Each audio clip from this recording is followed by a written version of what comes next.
welcome to the first episode. So, the first episode in our series, Understanding Depression, would be about what is depression and what are the symptoms of depression. So, we have with us a very knowledgeable person.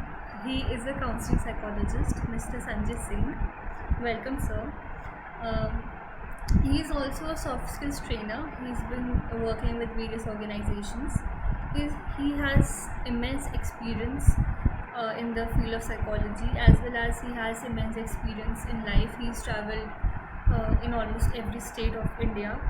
So we are expecting that this segment, the collaboration that we've done in between our page and with Sanjay sir, will definitely help you all out to understand depression, and this will definitely make a lot of change in your lives. So stay tuned, watch the videos till end. Yes, So sir. depression is a very common thing which is going on in the society, but unfortunately the awareness about it is not there. Yeah. So in 2015, one national health survey was done. In that it was found that 1 in 20, that means 5%, Hmm. 5% of the people are suffering from depression in entire India. Hmm. If we account for the entire population, which is say about 1.3 billion, so there will be about 5.26 billion people, rather 50.26 billion people are suffering from depression. Likewise, common mental disorders like depression, anxiety, and substance abuse, about 10% of the population is suffering from that. So, mental health is a real issue, and not understanding it, the mental issue is not an option, because mental health is not just mental health, it affects the physical health also. Initially, the World Health Organization, when they categorize all the diseases in category, physiological and psychosomatic. Physiological is related to physical part of the body. They said the disease is there because of the body, and psychosomatic is because of the mind or the brain. Yeah, right. Initially, about 20% were in psychosomatic category, and 80% were physiological. Hmm. But as our understanding about mental health kept on improving, we kept on revising the categorization, and finally now it is the other way around. About 80% of the diseases we say they are psychosomatic, and only 20% are physiological. And there has been in that National Health Survey I was referring to about 2015, Hmm. the statistics show that very many diseases which we consider physiological, they have a comorbidity with mental health disorders. For example, people having cardiovascular disease and cancer, they Yeah. have been found to be having this depression. So we can very convincingly say that they are not separable. Mental health and physical health, they are inseparable. Hmm. So we Right. will discuss in the later part of the discussion also how other symptoms occur because of this mental health issues. So for the psychologists and psychiatrists, the guiding book for diagnosis of any disease, mental disorder is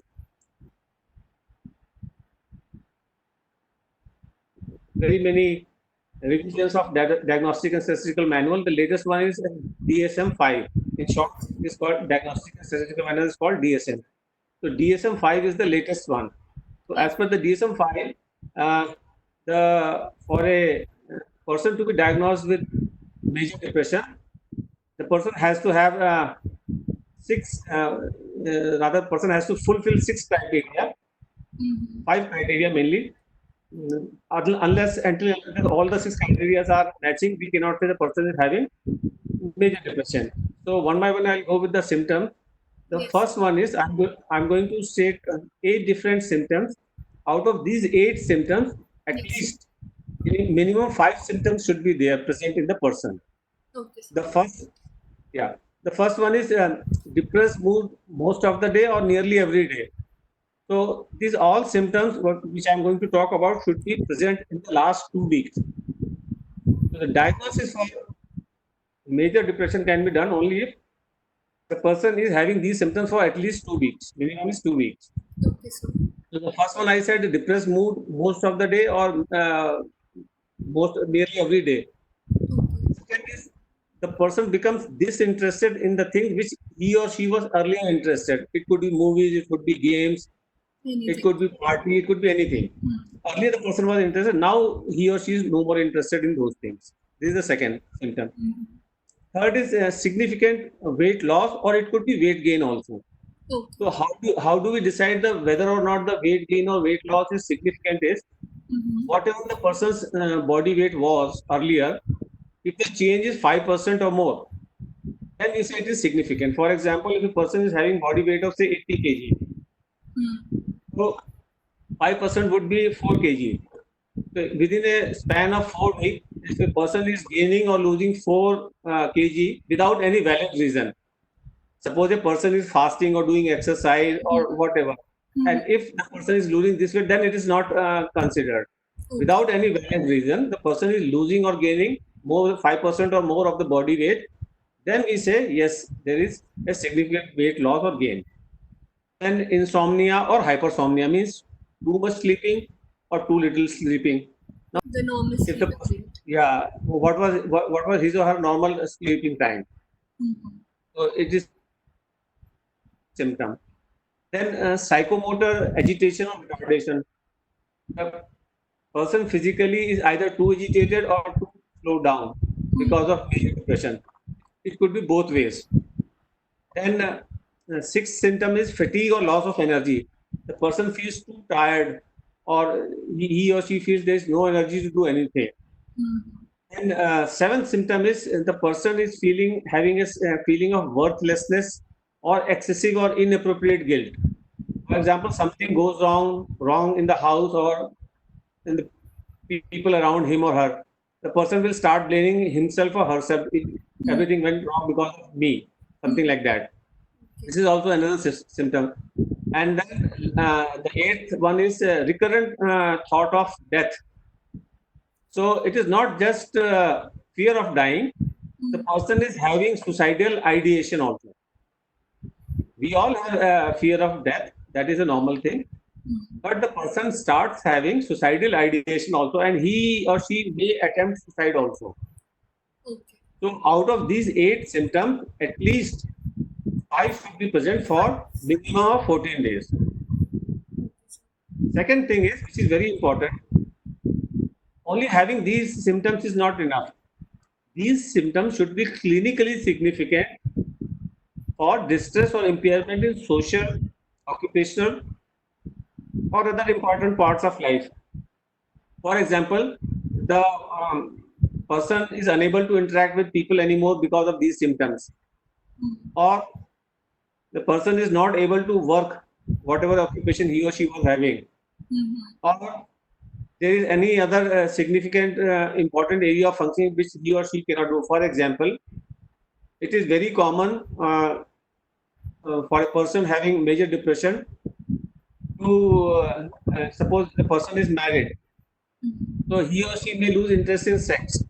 Now, being married and not being interested in sex will have effect on the marriage life. So there will be a marital discord unless the person, the partner is understanding it is because of the depression. So this important area of functioning in married life will be affected. So until and unless social, occupational, or other important area of life is impaired or affected, we will not say that the person is having major depression. Okay, sir. The third thing is these symptoms should not be as a result of some medication. There are some diseases, medication of which causes symptoms of major depression. So if the medicine is being taken by it to occur, for example, schizophreniform, schizoaffective disorder, schizophrenia, these disorders, if a person is suffering from, he or she will automatically have these symptoms which I spoke about. So if the person is already diagnosed with that kind of a mental disorder, then it will not be diagnosed as major depression. Okay. It will be that particular disease only. And lastly, the fifth one is there should not be any manic or hypomanic episode in the person's life. These are also mental disorders, being manic or hypomanic. So these manic means too much agitated, and hypomanic means too little excited. So if the person has been diagnosed with manic or hypomanic episode, then also we will not say major depression is there. Then he will be diagnosed in different category of mental disorder. So these are the major symptoms of not major, specified symptoms of major depression as per DSM-5. So these symptoms are present, can be present in anybody. There is no restriction in the age that before this age or after this age depression cannot occur. Depression can occur at any age. But the most affected population is between the age of 18 and 29 years. If we get 18 time, to we'll 29. 18 to 29 is the most affected. And there are valid reasons for that. We'll discuss later on In if the the time permits. podcast. And females, they are having a higher chances of major depression, 1.5 to 3 times higher than the males. So their studies show, the statistics show, the females have a higher probability of developing. So as per the statistics available, the occurrence of major depression peaks around the age of 20. 20. So, yeah, around 20. So that is the means around 20 years the maximum cases of major depression will be found. Okay. And but onset is not uncommon at later stage. Means suppose a person is not never ever had depression, say his or her age is more than 60 years. So there is no guarantee that after 60 years you will not never ever develop major depression. So it can happen at any age. So I only spoke statistically. What we have found is the age, age bracket is 18 to 29, and it peaks around 20. Okay, sir. Sir, So I these were, have a yeah. question. Sir, does appetite affect depression? See, there is a saying in Hindi, "Jaisa an vaisa man." So what you eat definitely affects your recommended for everybody, irrespective of the fact whether or not you have a major depression. All right. Segment of what is depression and the symptoms of depression is over. We'll move on to the next segment, which is the causes of depression. Thank you.